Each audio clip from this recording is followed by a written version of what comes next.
quiero entonces tal vez tomar un momentito de oración, oramos y damos entonces, comenzamos con algunas de estas preguntas y que el Señor guíe nuestra conversación. Nuevamente, muchas gracias Dardo, muchas gracias Renzo por acceder a nuestra invitación, también al tiempo que nos dedican acá. Oremos. Padre, gracias por este tiempo que nos das de poder meditar en tu palabra, Señor, y ser edificados unos a otros. Nos has bendecido, Señor, con abundante enseñanza a través de la conferencia, Señor, a través de cada uno de los predicadores, pastores, también, Señor, en esta mañana, por tu palabra, Señor, tanto la enseñanza de Renzo, la enseñanza de tu palabra a través del pastor Dardo, también, Señor, gracias porque tú eres bueno, tú nos dejas una guía fiel y digna de tu corazón, de tu mente, tu voluntad para con nosotros, y nosotros podemos tener una clara orientación, una clara guía para cómo debemos conducirnos en tu casa, Señor, y cómo debemos conducirnos como creyentes, Señor. Continúa hablando de nuestras vidas, Señor, en el nombre de Jesús. Amén, Señor. Muy bien, tengo ya algunas preguntas acá, de hecho varias preguntas, y pueden ir pasando algunas. La idea es la siguiente, yo voy a hacer algunas preguntas, algunas tal vez más en el área, tal vez trasfondo apologético, evangelístico, algunas más trasfondo pastoral, ministerial, teológico, entonces por ahí podemos ir distribuyendo algunos. Comenzando por el área apologética, hemos escuchado esta mañana, Renzo, la excelente exposición. Alguien pregunta, en tres pasos sencillos, digamos, de manera sencilla, ¿cómo puedo iniciar a estudiar la apologética? ¿Algún consejo, algo cómo podría aconsejarse a algún joven que le gustaría comenzar en ese camino? Bueno, gracias por la pregunta. Siempre, yo digo, el inicio siempre es complicado, pero yo creo que el mejor camino para ir aprendiendo de apologética es encontrar un buen libro base que te dé no solo las respuestas duras de apologética, sino la base teológica para la apologética. El libro por excelencia que podría decir ahorita es Mere Apologetics, que recientemente ha sido traducido al español. Se llama Mera Apologética. La escribió un profesor de Oxford, Alistair McGrath. Ahí hay una especie de seminario para apologistas, ¿no? Que le llaman el OCA. Y ese libro es el resumen de esos 2 años de preparación. Y bueno, después de tener la base teológica de apologética, yo creo que lo mejor es recurrir a algún ministerio de apologética que tenga como que respuestas a las preguntas más clásicas. Hay otro libro que es un poco más grueso, que ya es lleno de esas respuestas, que se llama Apologética, nada más de... Cuando me acuerdo del nombre se lo digo. Okay. Pero el nombre es a secas, Apologética, que tiene un montón de preguntas generales, ¿no? Cómo defiendo la resurrección de Jesús, cómo defiendo que Dios existe, cómo sé que la Biblia es veraz, y un montón de preguntas más o menos de ese estilo. Y la tercera es el paso que nunca acaba, que es estar en constante comunicación con la cultura que nos rodea. ¿Y eso cómo se hace? Poniendo en práctica todo lo que hemos aprendido. Porque yo puedo conocer todos los argumentos, pero yo no voy a ir a un no creyente a decirle, siéntate y te voy a decir todos los argumentos a favor de la religión cristiana, sino que el ejercicio apologético es justamente el escuchar a la otra persona, responderle de acuerdo a lo que esta persona necesite en ese momento, y vamos a fallar.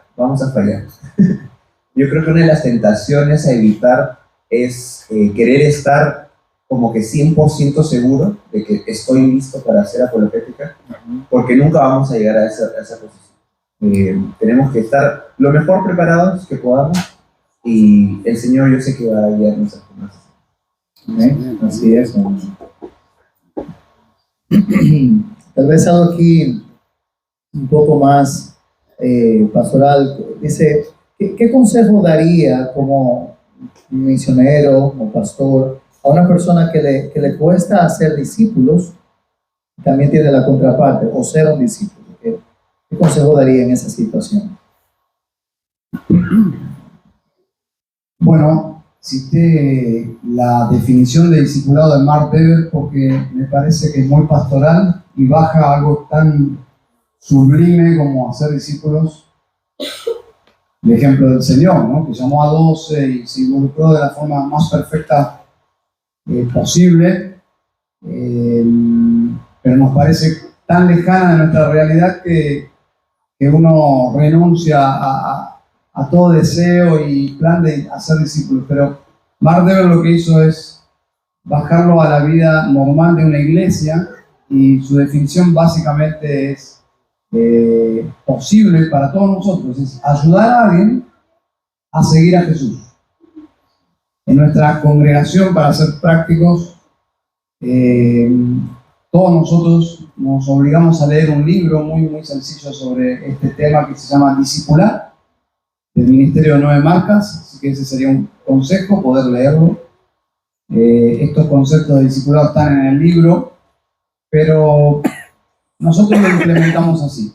Vamos a suponer, siempre hay alguien que está un poco más atrás, no porque hubiese niveles de vida espiritual, sino por madurez. Siempre hay alguien que está un poco más atrás que yo y que yo puedo ayudar. Entonces lo que hicimos es animarle a los hermanos a juntarse con alguien, a tomar mates. ¿Les suena eso a ustedes? No, tomar café. Se juntan a tomar café y leen un libro juntos previamente. Puede ser un libro sobre algún tema que ustedes consideren relevante para ese momento en la vida espiritual. Puede ser la oración, puede ser el evangelismo, puede ser lo que sea de la vida espiritual, santificación o algún área. Lo leen juntos y pactan un momento de encontrarse para compartir. Yo creo que ahí se da el discipulado de unos a otros. El alelón, el concepto de unos a otros, que casi por 50 veces en el Nuevo Testamento lo encontramos. Unos a otros. No es de alguien que tiene todas las respuestas a alguien que necesita de la sabiduría de un gran maestro. No, sino que todos nosotros los santos podemos hacer un ministerio de unos a otros. Entonces, dos santos se pactan el uno al otro, leer tal libro y encontrarse una vez por semana para compartir qué Dios trató con sus vidas por medio de la lectura de ese capítulo. Eso es discipulado básicamente. Luego podemos ir en mayor profundidad. Ya hablamos de un discipulado de capacitación, Efesios 4:11. Ya los líderes que Dios puso sobre la iglesia tienen que capacitar a los santos para hacer la obra del ministerio. Quizás eso ya es un poco más profundo, más sistemático, pero algo accesible a todos los miembros de la iglesia es básicamente eso, comenzar allí, y de ahí crecer según el conocimiento de la escritura que tengamos, y podamos hacerlo de una forma más formal, pero de forma posible, practicable, viable. Es comenzar juntándome con alguien, con una hermana, tomar un café y a compartir sobre la verdad de un libro elegido por ambas o ambos. Amén. Excelente, ¿no? Durante la escuela dominical alguien pregunta, se mencionó la palabra coherencia o ser coherente en mis convicciones, mis creencias. Está el trasfondo de como latinoamericano, tenemos muchas creencias culturales y teológicas tal vez mezcladas. En el contexto de la gracia, si la vida cristiana habla de la gracia, ¿por qué razonar y pensar clara y coherentemente es importante? Gracias una vez más por la pregunta. Yo creo que es importante en cuanto es un mandato de Dios. Obviamente no es indispensable para nuestra salvación. Somos salvos de una manera que incluso trasciende nuestra razón y nuestro intelecto. pero como escuché hace unas semanas, creo que en un video, que un pastor mencionaba como una ilustración, y dice que eran dos esposos, y la esposa le pide al esposo y le dice, por favor, ¿puedes quitar la basura? Y el esposo le dice, ya, pero si no lo hago, ¿te vas a divorciar de mí? No. Ah, ya, entonces mejor no lo saco. Y otro día le dice, ¿puedes ir a lavar la ropa? Y si no lo hago, ¿te vas a divorciar de mí? Y le dice, no. Ah, ya, entonces no lo hago. Y así con un montón de cosas, ¿no? El punto de la historia es para ejemplificar, ¿no? Hay muchas cosas en la vida cristiana que, digamos, no son necesarias para nuestra salvación. Pero uno, como está en esa relación con el Señor, uno desea crecer y agradarle a Él por el hecho que estamos en una relación con Él. Entonces, el usar nuestra razón, el ser coherentes, el profundizar en estos temas, es parte de crecer en esa relación bonita con el Señor. Y bueno, el ser coherentes, que más metido en el tema de la apologética, es revisar mi propia cosmovisión y ver qué cosas las tengo como desconectadas entre sí.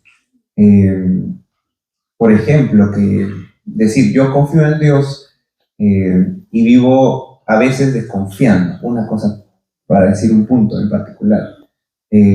O decir que sí, Jesús es el Señor de todo, pero no lo reconozco en todas las áreas de mi vida. Hay áreas que no las pongo a Él. El intelecto es una de esas áreas. Y eso es lo que podría decir sobre ese tema de la gracia y la coherencia. Excelente, excelente. Dios quiere que seamos como Él es, perfecto en unidad, seamos coherentes en todas áreas de nuestra vida, ¿no? Pastor Dardo, en su mensaje había mencionado de la lucha contra el orgullo, o el orgullo, uno de los dos. ¿Cuál es uno o más consejos que podría dar en cuanto a la lucha? ¿Cómo puedo luchar contra el orgullo? Yo soy argentino, no puedo aconsejar eso. Bueno, creo que el Evangelio aplicado es la muerte de nuestro orgullo. Creo que es cada día, dice el Señor, el que no toma su cruz, cada día. Entonces creo que al despertarnos por la mañana, hacemos una elección. Si vamos a confiar en nuestras propias fuerzas o vamos a pedirle al Señor que sea nuestra guía, nuestro Señor, nuestra autoridad. Si vamos a ponernos bajo su señorío y autoridad por medio de la palabra de Dios y vamos a orar buscando su empoderamiento en nosotros y sobre nosotros, es decir, la idea es ceder a nuestra carne y pedirle al Señor y hacer su voluntad. Cada día hacemos esa elección. Cada día que despertamos, decidimos si vamos a andar en nuestras fuerzas o vamos a pedirle que Él sea el Señor de nuestras vidas. Es día a día. Entonces, puede ser que un día que decidamos mal, es decir, andar en nuestras fuerzas, sea un día trágico. Escuchábamos en la conferencia que nadie planea un día despertarse y cometer un pecado abominable delante de Dios. Pero lamentablemente la suma de todos esos días que descuidamos al Señor, la oración, la meditación, la palabra, nos va preparando para hechos trágicos. Y nuestras vidas se van deteriorando, erosionando de a poco. Y vamos preparándonos voluntariamente para boicotear nuestras propias vidas. Entonces, el peligro viene en pequeñas dosis de descuidar nuestra comunión con el Señor. Así que yo diría, nuestro yo debe ir cada día a la cruz, pedirle al Señor, por favor, ahí, de negarnos a nosotros mismos, de morir a nosotros mismos, para poder seguirle. Jesús dice, de esa forma seréis. La única forma posible de ser discípulos. Por lo tanto, a veces pensamos que estamos siguiendo al Señor, pero en realidad estamos viviendo nuestras propias fuerzas. Y eso cuando eso sucede, muy a menudo la vida cristiana se torna muy pesada, nos frustramos y decimos, esto no puede ser. La vida cristiana victoriosa, gozosa, en realidad es porque estamos autoengañados. Porque Jesús es muy claro, dice, mi yugo es fácil, ligera es mi carga. Es decir, la vida cristiana es por medio de su espíritu, si no se torna insoportable. Los mandamientos de Dios son pesados cuando queremos obedecerlo a nuestras fuerzas. Todo se torna muy poco aceptado, todo muy, vamos a decir, muy costoso, pero cuando realmente decidimos decirle al Señor, nosotros no podemos, pero Señor, tú puedes en mí, por medio de tu espíritu, y me rindo a Él cada día y le pido al Señor que me ayude, que me fortalezca, que viva Él en mí, Gálatas 2:20. Ahí comienza la vida cristiana a funcionar, es decir, es posible, es real, es decir, no es algo teórico, es algo practicable, pero es una lucha, sin dudas es una lucha. Claro que sí. Y quería agregar solo algo a la respuesta del hermano. El orgullo es, creo que uno de los pecados más horribles que aparece en la Biblia, ¿no? Yo lo he visto así, porque gran parte de los salmos y los profetas advierten sobre este pecado, y varias veces y repetidas veces, y en Proverbios aparece entre las cosas que Dios abomina con más fuerza. Yo creo que eso es porque en el orgullo se refleja un poquito de otra vez el tema del Edén, ¿no? Que creemos que nosotros estamos como que sin necesidad de Dios. Y hasta hay libros enteros de los profetas menores dedicados al tema del orgullo. Y puede ser muy sutil, muy sutil. Hay pecados que socialmente son más escandalosos y los notamos más, incluso en nuestras propias vidas. Pero el pecado del orgullo es como un gas venenoso que se va metiendo sutilmente por rejillas. Y yo creo que tenemos que morir a ese orgullo a cada instante, a cada momento en que creemos que podemos ser autosuficientes o que ya alcanzamos algo. Y por eso me gustaba mucho lo que decía Sofía Michelén en la prédica. Somos unos nadies. Y una vez escuché en otra charla que a veces oramos diciendo, sí, Señor, yo ante ti soy un gusano, pero ay de mí del que me trate como uno, ¿no? Y eso me recuerda a una ilustración, y con eso acabo, que era un hombre que está leyendo la Biblia en esta lectura de la oración del fariseo y el publicano, en el que está leyendo, ¿no? Y dice, y el fariseo pues decía, gracias a Dios que no me hiciste como este publicano. Y la persona que estaba leyendo dice, gracias a Dios que yo no soy como ese fariseo. Y ahí se quedaba así sorprendido de lo que acababa de decir. Porque a veces podemos estar muy cerca de Dios, pero de cuerpo para afuera, no de corazón para adentro.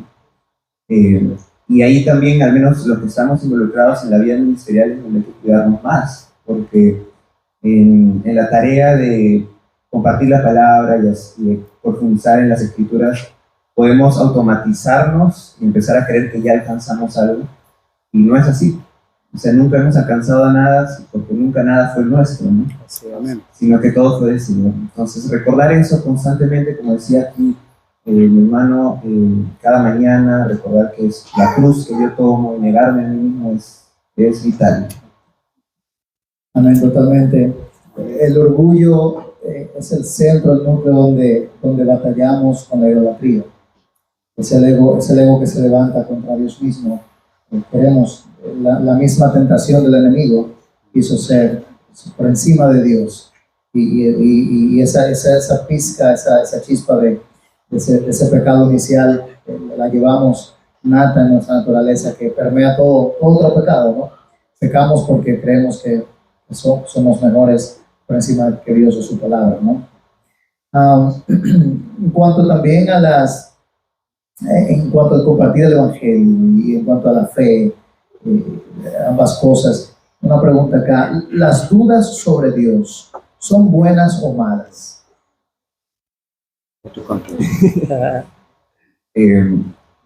Ya, este es un tema que he meditado mucho al respecto, el tema de la duda, porque siempre que he visitado distintas iglesias tienen diferentes posturas. Algunos hermanos dicen, no, sí es pecado, es pecado. Pero al menos lo que he podido ver en la palabra es que Dios tiene diferentes actitudes ante la duda. Si mal no me equivoco, creo que es el profeta Habacuc el que le pregunta a Dios, Dios, ¿por qué hay maldad en la tierra? El salmista varias veces dice, ¿no? Alma mía, confía en Dios. Pero ¿por qué le tiene que recordar a su alma que confíe? Porque está desconfiando, está dudando. Hoy en la mañana en la clase decíamos, alma mía, recuerda todas las bondades, los beneficios del Señor. Y también un pasaje interesante es cuando Pedro está caminando sobre el agua y está yendo hacia Jesús y duda y se empieza a hundir. ¿Y qué es lo que hace Jesús? Dice, ¿por qué dudaste? Y lo hunde. No, lo levanta y lo exhorta fuertemente porque es Pedro, ¿no? Con quien está hablando. Pedro pues es así también duro, ¿no? Y ese es el discipulado particular de Jesús y Pedro, ¿no? Pero Jesús tiene esa aproximación de permitir la duda. Hay un espacio en la vida cristiana para la duda, y no es malo tener la duda, lo malo es quedarse con la duda. Eso sí es lo malo, porque puede empezar a corroer el alma. Y algo que siempre digo en los temas apologéticos es que si confiamos que Jesús es la verdad, no tenemos que tenerle miedo a las preguntas, porque cualquier respuesta que encontremos, si es verdadera, nos va a guiar a Cristo. Por más que sean preguntas hasta de matemáticas. ¿Por qué 1 más 1 es 2? Y podemos comprender que el universo tiene un orden, un lenguaje matemático que ha sido creado por Dios, que tiene sentido, es ordenado, y nos llevó otra vez a Cristo. Entonces, hay preguntas que nos dan quizá vergüenza preguntar, porque decimos, ya estoy 5 años en la iglesia y esta pregunta como que no debería hacer. Y ese es el bichito del orgullo hablando de la oreja. Entonces, acá todas las preguntas se relacionan. Tenemos que saber que no somos superdotados, no somos super espirituales, sino que somos nuevamente muchos nadies que estamos ayudándonos los unos a los otros. Entonces, nuevamente, ¿no? La duda no es mala, pero lo malo sí es quedarse con la duda y confiar que hay respuestas. Y tenemos el ejemplo de los salmos, ¿no? ¿Cuántas veces los salmistas son abiertos y abren su corazón al Señor y hacen preguntas como, ¿por qué no orarás, Señor? No respondes, no ves. Pero vemos que en ese proceso de pensamiento ellos hacen como luego el Nuevo Testamento nos recomienda a Pablo, traer todo pensamiento cautivo de obediencia a Cristo y terminar con adoración. Porque hay cosas que no sabemos, pero confiamos en el carácter y la persona del Señor, ¿no? Más allá de lo que conocemos o no. Pero qué hermoso que Dios da esa apertura de abrir nuestro corazón a Él y confiar en Él, confianza, ¿no? ¿Algo más? Hay un misterio en cuanto a las dudas, en cuanto a la salvación. Quizás, no sé, si te ha pasado de charlar con alguien que tiene dudas de su salvación. Bueno, hay que vencer la tentación de darle seguridad a salvación, porque ese es un ministerio que solo lo puede hacer el Espíritu Santo, ¿no? Romanos capítulo 8, Él da testimonio a nuestro espíritu de que somos hijos de Dios. Tengo un hijo, tengo 2, pero uno de ellos sufrió bastante por mucho tiempo sobre la salvación, dudas. Yo lo he encontrado a mi hijo literalmente tendido en el piso, llorando y preguntándole a Dios, ¿por qué no me salvas? Y golpeando el piso. Yo he entrado y lo he visto llorando y pidiéndole a Dios, Señor, ¿por qué no me das seguridad de salvación? Está frustrado. Yo he cerrado la puerta y me he ido. Porque ese es un terreno muy íntimo entre el creyente y Dios.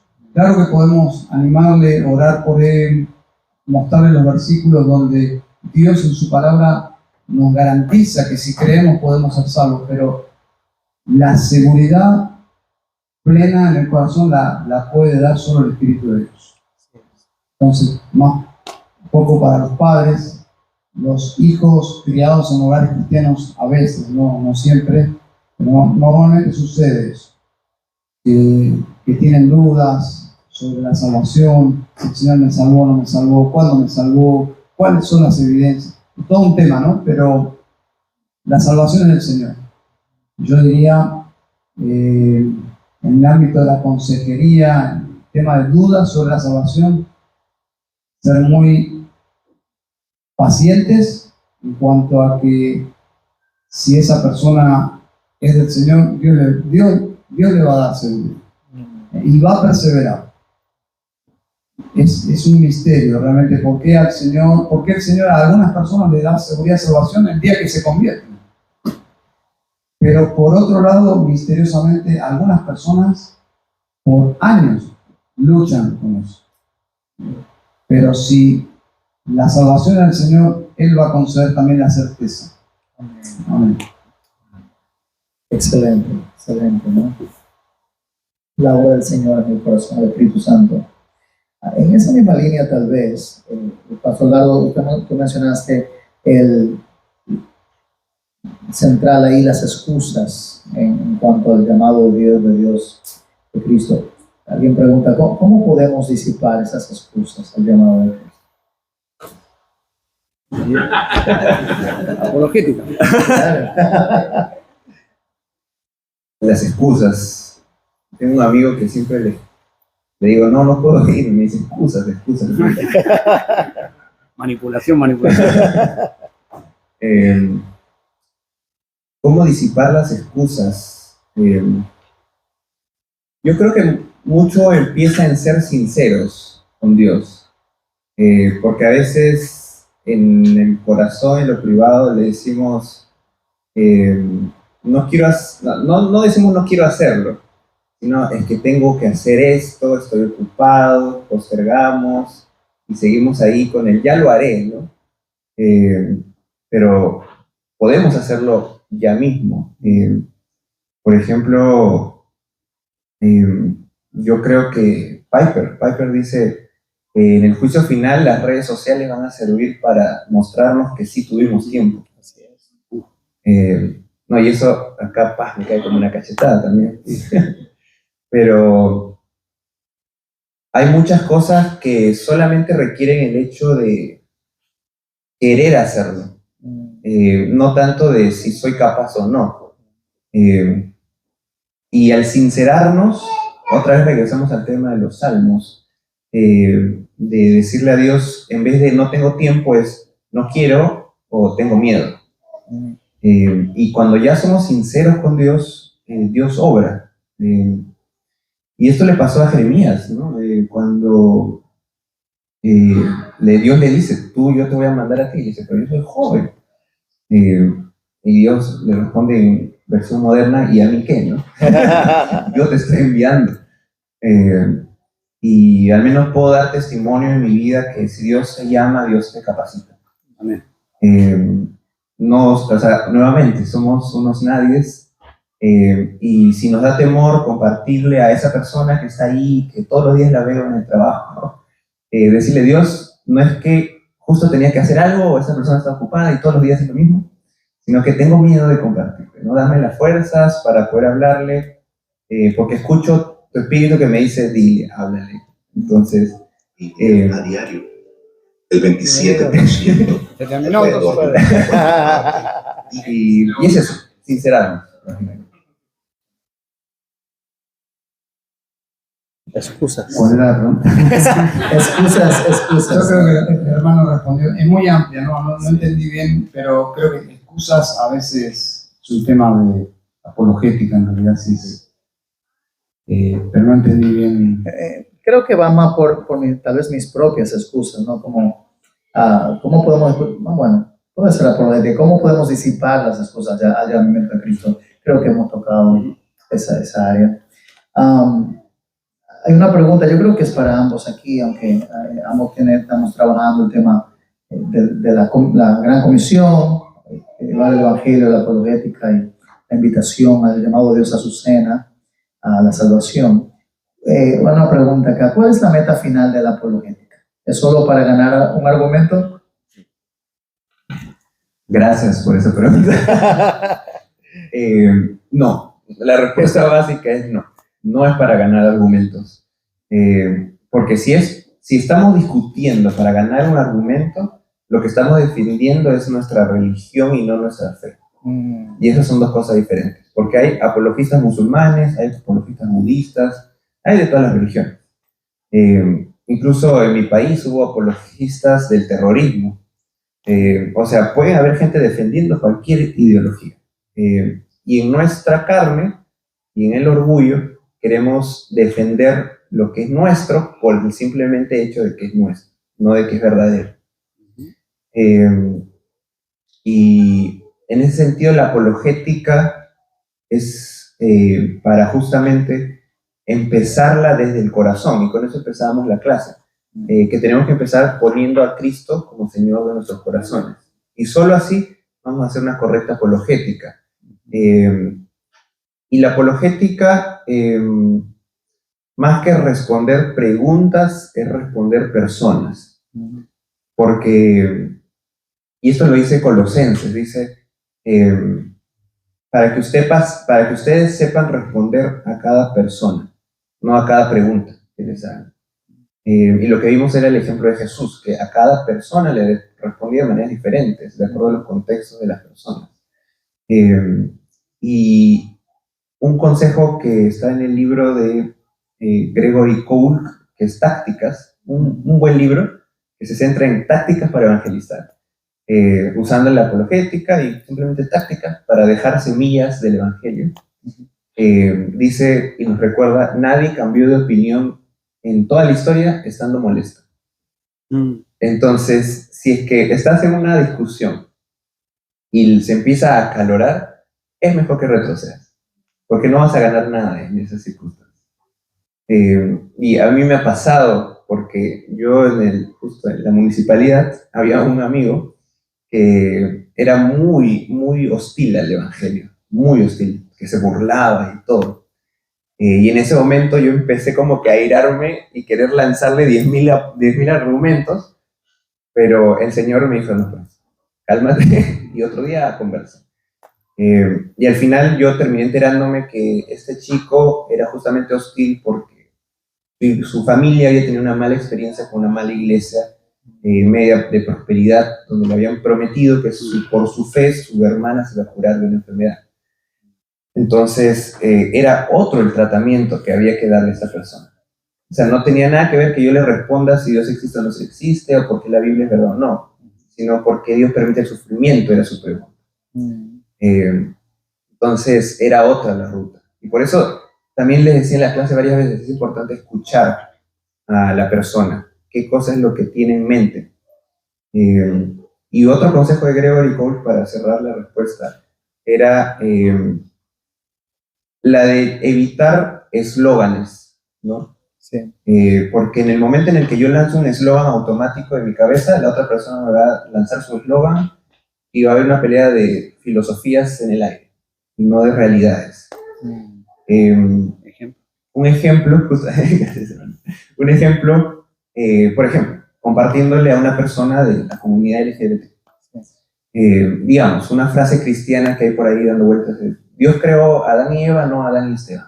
Es una frase prefabricada que si yo la lanzo, quizás la otra persona ya la escuchó y me va a lanzar su propia frase prefabricada que es Dios no tiene que meterse en mi vida.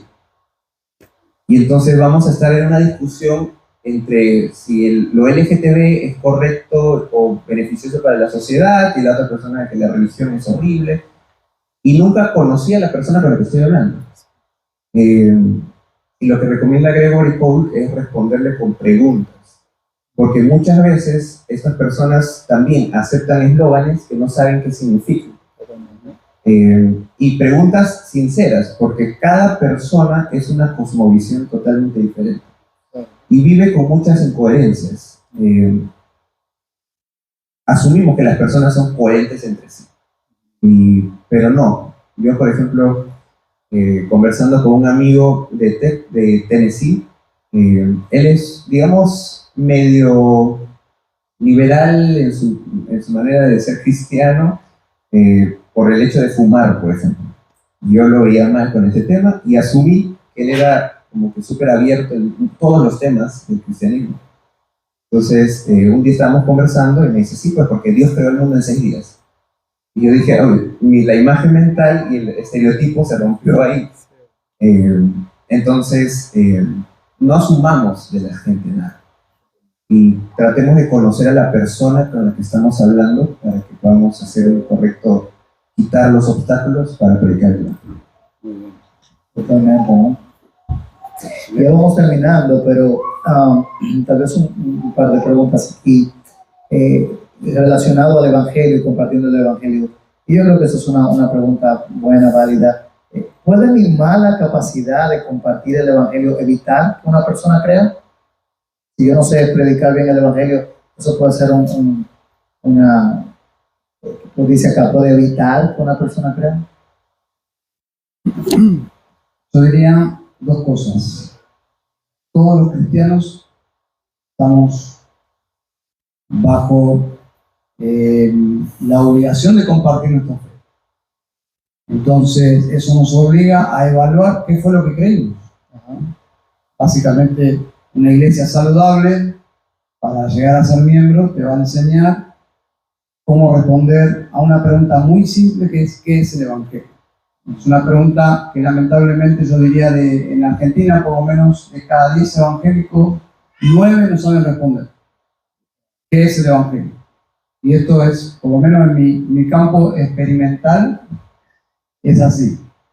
Cada 10 personas evangélicas no saben responder qué es el Evangelio. Entonces el problema de fondo son iglesias malas. Y eso nos lleva a la realidad de que este mundo necesita más iglesias bíblicas y buenas. Y eso nos obliga a nosotros a plantar nuevas iglesias. Pero, bueno, es el tema de fondo, ¿no? Pero si el Señor va a salvar a alguien, lo va a hacer a pesar de nuestras limitaciones. Yo conocí personas que llegaron al Evangelio en sectas, llegaron a la salvación. ¿Cómo? Milagrosamente. Es decir, a pesar de la secta, Dios obró en esa persona. ¿Cómo? Bueno, como un rompecabezas. El Espíritu Santo tomaba una expresión verdadera, porque las sectas no es 100% mentiras. Las sectas manejan un porcentaje de verdad. Lamentablemente, cuando está mezclado en el error, es que hacen un desastre en la vida de la gente. Pero el Espíritu Santo toma una verdad, otra semana o tiempo después toma otra verdad, y así va armándose en la mente de esa persona el Evangelio. Luego lee la Biblia en su casa porque tiene dudas, y otra pieza, y así Dios va y le salva. Conozco muchas historias de esas, de salvación en contextos donde ni siquiera está el Evangelio, de forma explícita. Entonces, ahora cuando comienza a crecer en su fe, lentamente, porque el medio no le ayuda a crecer espiritualmente, pero es cuestión de poco tiempo donde empieza a oír lo que se enseña desde el púlpito, lo que se predica del púlpito, y no coincide, ya en la presencia del maestro, ¿no? El pedagogo por excelencia, que es el Espíritu de Dios. Ya el Espíritu comienza a inquietar lo que algo está mal en la iglesia. Entonces, quizás si a una de esas personas se le pregunta qué es el Evangelio, probablemente sea inexacta su explicación.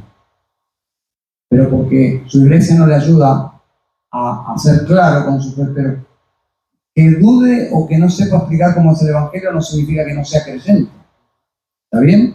Y probablemente no sepa explicar cómo él llegó a la fe. Entonces tenemos ambos casos. Pero yo diría que cuando el Señor determina salvar a alguien, lo hace en el contexto más oscuro. Ejemplo, Martín Lutero. Martín Lutero se convirtió en un contexto de oscuridad medieval absoluta y si el Señor lo quiere hacer en cualquier contexto lo hará. Como para ir concluyendo ya, yo sé que tanto el compartir el Evangelio, la gran comisión, el ser fiel al llamado que Dios nos hace de llevar la buena nueva, ya sea en medio de la apologética para abrir paso a llevar el Evangelio, pero tenemos la gran comisión. Así como de cierre, ¿qué le dirían a los hermanos, algunos que tal vez esté luchando con esto de compartir el Evangelio, le cuesta o ha tratado y ha tenido malas experiencias y está desanimado? Algunas palabras de ánimo en cuanto a cómo puede hacerlo, cómo comenzar, cómo animarse en ese camino. Bueno, la Biblia nos compara espiritualmente con bebés que están en un proceso de crecimiento. Y los que han visto crecer niños saben que no nacen caminando. Nacen en un proceso de aprendizaje, se levantan, se tropiezan, hasta que llegan a la edad de 18 años y ya saben caminar. Y en ese crecimiento estamos todos. O sea, si un bebé dijese, uy, no, ya me caí de cabeza, nunca más podré caminar, ninguno de nosotros caminaría. Y creo que, hilándolo con la pregunta anterior, que prediquemos mal el Evangelio no va a evitar que alguien venga al Evangelio. Como dijo el hermano, Dios cuando quiere salvar a alguien lo va a salvar. Pero en este ejercicio en el que quizás me siento torpe compartiendo el Evangelio, pero haciéndolo con un corazón sincero, podemos, yo creo, compararnos con la viuda que dejó las dos piezas, las dos monedas en el altar. Era lo que tenía, pero era lo que le dio a Dios. Y el predicar el Evangelio es una buena obra. Entonces, podemos hacer esa buena obra con lo que tengamos. Ahorita no vienen unas historias a mi mente, pero, por ejemplo, tengo un muy buen amigo que estuvo en la conferencia presente. Y él se convirtió estando secuestrado en México, porque su coyote los dejó abandonados y otros coyotes los secuestraron. Y él se convirtió en el edificio donde lo tenían secuestrado, porque en el patio donde estaban durmiendo, encontró una hojita de un tratado mojada en el piso y la cogió y la empezó a leer. Y como que entró en un debate porque leyó en Juan 3:16 que Dios amó al mundo y él no podía comprender que Dios lo amaba. Y había, esta es una historia curiosa, había uno de los que viajó con él que también estaba secuestrado, que él era un asesino porque había matado a alguien en su país y por eso estaba huyendo, que le gustaba fingir que era un pastor y tenía él una Biblia y él vivía aterrorizado de esta persona, y le dijo que si por favor podía prestarle la Biblia y como que le dijo, ok, ya, léela, ¿no? Y la tomó la Biblia y empezó a leerla y llegó a Juan 3:16 y dijo, sí dice esto, ¿no? O sea, como que es verdad, este papel no me está mintiendo. Y siguió leyendo, y cuando llegó a Romanos dice que el Señor le dio una convicción en su corazón de que él estaba reflejado en ese libro de Romanos, de pecado. Y cuando llegó creo que a Romanos 7 o 8, donde otra vez está el amor y la gracia de Dios salvando, él le entregó su vida al Señor. Entonces, si Dios es capaz de convertir a una persona por un papel mojado, yo creo que compartiendo nosotros lo poquito que sabemos, un versículo aunque sea, hola, no sé nada de apologética, cualquier pregunta que me hagas no voy a saber cómo respondértela, pero sé que Dios amó al mundo como para venir y salvar. Y algo tan sencillo como eso puede ser usado por el Señor. Amén, gloria al Señor, así es. ¿Algo más ahí? Una palabra de ánimo al desalentado. Prediquemos el Evangelio.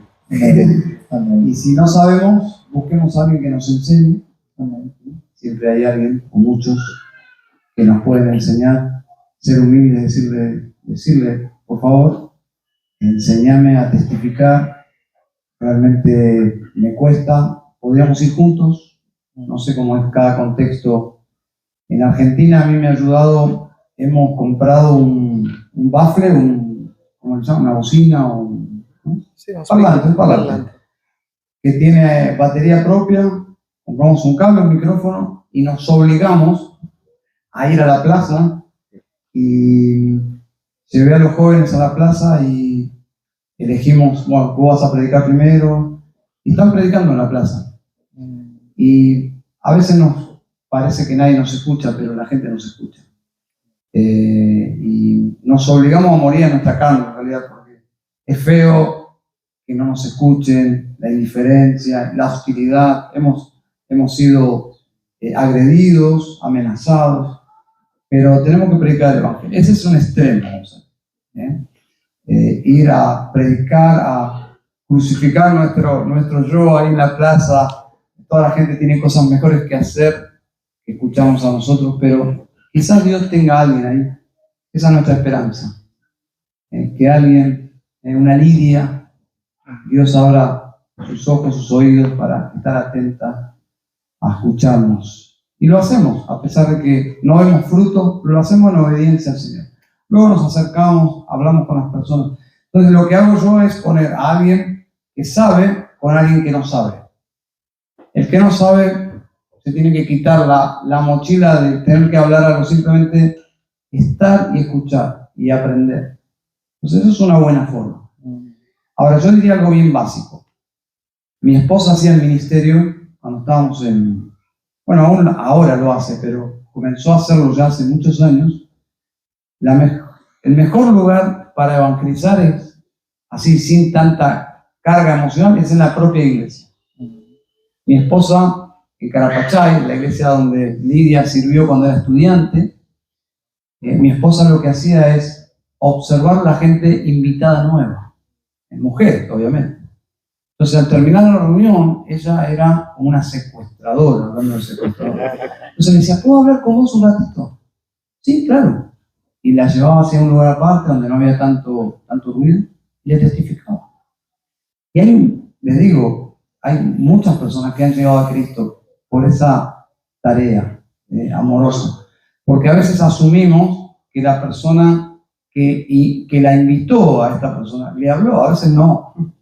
A veces simplemente la invitó a la iglesia, viene a la iglesia, escucha el sermón, quizás el sermón no fue tan explícito y no pudo pescar o estuvo luchando en su mente o se durmió directamente. Entonces, quizás una evangelización personalizada sea la respuesta para que esa persona entienda el evangelio. Entonces, no asumamos que alguien que vino al culto entendió el evangelio.